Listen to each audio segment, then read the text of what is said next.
नमस्कार दोस्तों, मैं हूं ममता तिवारी। तो चलिए दोस्तों, आज हम इस वीडियो में श्री दुर्गा सप्तशती का 11वां अध्याय पढ़ेंगे और सुनेंगे। तो आप लोग ध्यान पूर्वक सुन लीजिएगा। चलिए वीडियो को शुरू करते हैं। एक बार प्रेम से बोलिए जय माता दी। देवी का स्तवन तथा देवों को वर प्राप्ति।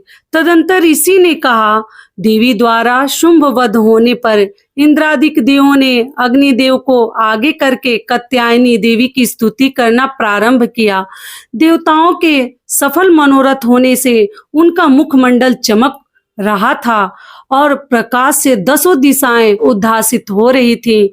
इसके बाद देवताओं ने कहा, शरणागत की पीड़ा विनाशिनी देवी, आप हमारे ऊपर प्रसन्न होइए। संपूर्ण विश्व की जननी प्रसन्न होवे। हे विश्वेश्वरी, इस समस्त विश्व का परित्राण करो। देवी, तुम ही निखिल ब्रह्मांड की एकमात्र अधिष्ठात्री हो। इस विश्व की आधारशिला तुम ही हो, क्योंकि पृथ्वी के रूप में तुम्हारी अवस्थिति है। हे देवी, तुम्हारा पराक्रम अतुलनीय है। तुम ही जल के रूप में स्थित होकर समस्त विश्व को तृप्ति प्रदान करती हो। तुम अनंत बलशालिनी वैष्णवी शक्ति हो। इस संसार के कारण रूपिणी परा माया तुम ही हो। हे देवी, तुम ही ने इस संपूर्ण जगत को मोहग्रस्त कर रखा है। तुम्हारी कृपा होने से ही जीव पृथ्वी पर रहकर मोक्ष का अधिकारी बनता है। हे देवी, तुम्हारे भिन्न भिन्न रूपों में जगत की संपूर्ण विद्याएं निहित हैं। इस विश्व की समस्त नारियां तुम्हारी ही प्रतिमूर्ति हैं। हे जगजननी, तुमने ही संपूर्ण विश्व को व्याप्त कर रखा है। तो तुम्हारी स्तुति अकथनीय है। तुम सभी स्तुत्य वस्तुओं से परे तथा परावाणी हो। तुम स्वर्ग प्रदायिनी एवं मोक्षदायिनी के रूप में सर्व स्वरूपिणी हो। अतः तुम्हारी स्तुति इसी में समाप्त हो गई। तुम्हारी स्तुति के लिए इसके अतिरिक्त दूसरी बात और क्या हो सकती है।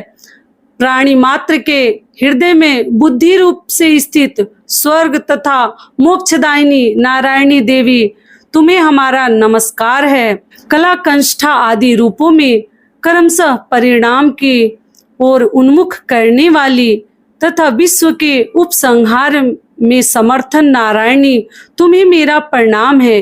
हे नारायणी, सभी मांगलिक पदार्थों को देने वाली तुम मंगलमयी हो।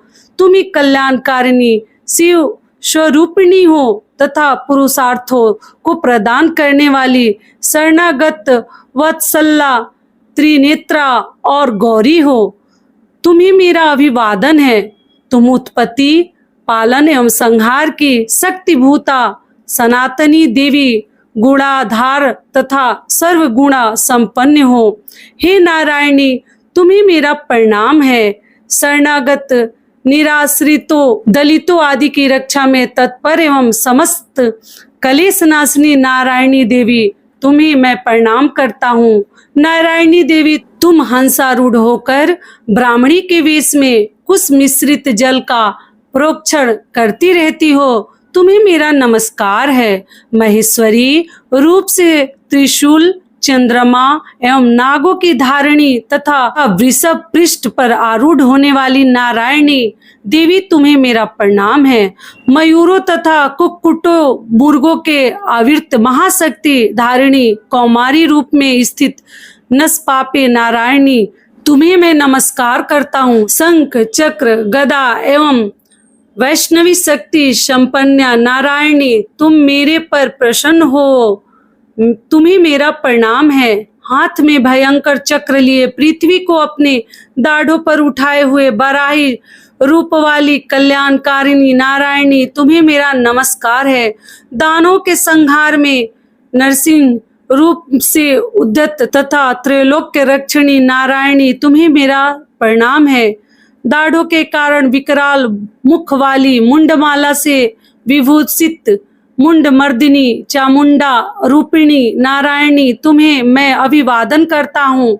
लक्ष्मी, लज्जा, महाविद्या, श्रद्धा, पुष्टि, स्वधा, ध्रुवा, महाधात्री तथा अविद्या रूपिणी नारायणी तुम्हें मेरा नमस्कार है। मेधा सरस्वती, श्रेष्ठा, ऐश्वर्य स्वरूपा, पार्वती, महाकाली, स्वयंशिला एवं सर्व अधिष्ठात्री देवी नारायणी तुम्हें मेरा नमस्कार है। सर्वरूपा, सर्वेश्वरी, शक्ति रूपा, संपन्ना, दिव्य रूपा दुर्गे देवी, आप हमारी सभी भीतियों से रक्षण करें, तुम्हें मैं प्रणाम करता हूँ। हे कात्यायनी, त्रिनेत्रों से सुशोभित तुम्हारा सौम्य मुखमंडल संपूर्ण भयों से मेरा त्राण करे, तुम्हें मेरा नमस्कार है। भद्रकाली, ज्वालाओं की लपट से प्रज्वलित अत्यंत भीषण एवं संपूर्ण दानों का संहारक तुम्हारा त्रिशूल हमारी रक्षा में समर्थ हो, तुम्हें मेरा प्रणाम है। जिनकी ध्वनि संपूर्ण विश्व में व्याप्त होकर दानों को श्रीहत कर देती है, तुम्हारा घंटा हम लोगों का समस्त पापों से उसी प्रकार त्राण करे जिस प्रकार माँ अशुभ कर्मों से अपने पुत्रों की रक्षा करती है। हे चंडिके, दानों के वसा चर्बी एवं रक्त रज्जित तुम्हारे हाथ में शोभा पाने वाला खड्ग हमारा त्राण करे, तुम्हें मेरा प्रणाम है। हे देवी, तुम्हारी प्रसन्नता से ही समस्त व्याधियों का शमन होता है, कुपित होने पर मनोरथ का नाश होता है। जो लोग तुम्हारे शरणापन्न हैं उन पर कभी विपत्ति के बादल नहीं मंडराते। तुम्हारा शरणागत प्राणी अन्यों तथा आश्रय दाता हो जाता है। हे देवी अंबिके, तुमने अपने स्वरूप को विभिन्न भागों में विभक्त करके इन विधर्मी दैत्यों का वध किया है।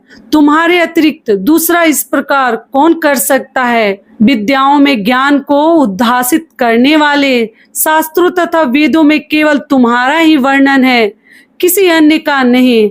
अज्ञान रूपी अंध कारावृत्त से ममता रूपी गर्त में इस विश्व को भ्रमित करने वाली तुम्हारी शक्ति के अतिरिक्त कोई अन्य शक्ति नहीं है। जहाँ पर राक्षस, भयानक विषधर सर्प, शत्रु और लुटेरों का गिरोह एवं दाविघ्न हो, वहां तथा समुद्र के मध्य में साथ रहकर तुम सतत ही विश्व का कल्याण करती हो।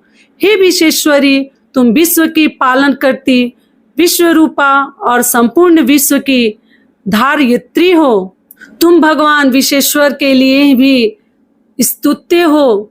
जो लोग भक्ति पूर्वक तुम्हारी वंदना करते हैं वे विश्व के शरणदाता बन जाते हैं।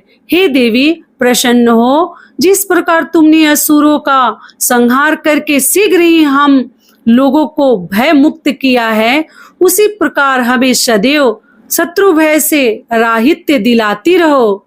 आप समस्त जगत के महाताप का विनाश करें। उत्पात एवं पापों के फलस्वरूप उत्पन्न होने वाली महामारी आदि उपद्रव को शीघ्र ही दूर करें। विश्व की पीड़ा निवारणी देवी, हम सब तुम्हारे चरणों में नमन करते हैं। हमारे ऊपर प्रसन्न हो। त्रिलोकवासियों की आराध्या परमेश्वरी, सब लोगों को वर प्रदान करो। तब देवी ने कहा, देव, मैं वरदान देने के लिए तैयार हूँ। तुम अपना इच्छित वर मुझसे मांग लो। संसार के लिए मंगलकारी वरदान मैं अवश्य ही दूंगी। देवताओं ने कहा, हे सर्वेश्वरी, तुम इसी तरह त्रैलोक्य की बाधाओं का निवारण करती रहो और हमारे शत्रुओं का नाश करो। इतना कहकर देवी ने कहा, देवो, वैवस्वत मनवंतर के 28वें युग में शुंभ निशुंभ नामक 2 अन्य दानों का प्राकट्य होगा। उस काल में मैं नंद गोप की पत्नी यशोदा के गर्भ से अवतरित होकर विंध्य पर्वत पे वास करूंगी और उन दोनों कथित दानों का वध करूंगी। इसके अनंतर मैं पृथ्वी पर भयंकर रूप से अवतरित होकर वह प्रचित नामधारी असुरों का संहार करूंगी। दैत्यों को अपना आहार बनाते समय मेरे दांत अनार पुष्प की भांति लाल वर्ण के हो जाएंगे। इस कारण स्वर्ग के देवता और भूतल के मनुष्यगण सदैव मेरी स्तुति के समय मुझे रक्त दंतिका नाम से संबोधित करेंगे। इसके बाद जब पृथ्वी पर 100 वर्षों तक अवसरण का प्रकोप रहेगा, तब मुनियों के स्तवन से मैं भूमि पर अयोनिजा नामक रूप में प्रकट होंगी। उत्पन्न होते ही मैं मुनियों को सत नेत्रों से देखूंगी। तब सभी दानव शताक्षी नाम से मेरा गुणानुवाद करेंगे।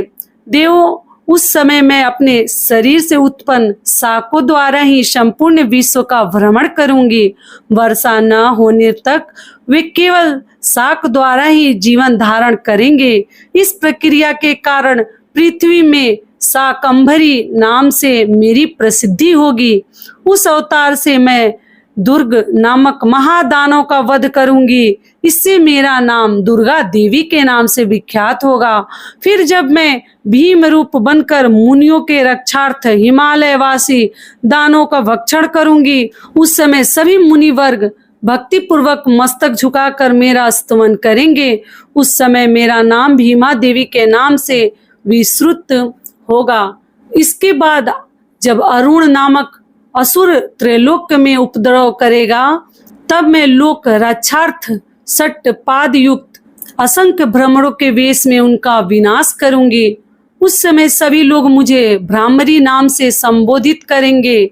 इसी प्रकार मैं सदा ही असुरी उत्पात होने पर अवतार धारण कर शत्रुओं का संहार करूंगी। तो इस प्रकार से दोस्तों हमारा 11वां अध्याय यहीं पर समाप्त हुआ। फिर हम कल सुनेंगे 12वां और 13वां अध्याय। तो आप लोग ध्यानपूर्वक सुनते रहिएगा। तो एक बार प्रेम से बोलिए जय माता दी। और दोस्तों अगर वीडियो और पाठ पसंद आता है तो चैनल को पक्का सब्सक्राइब कर दीजिएगा और वीडियो को लाइक कर दीजिएगा। धन्यवाद।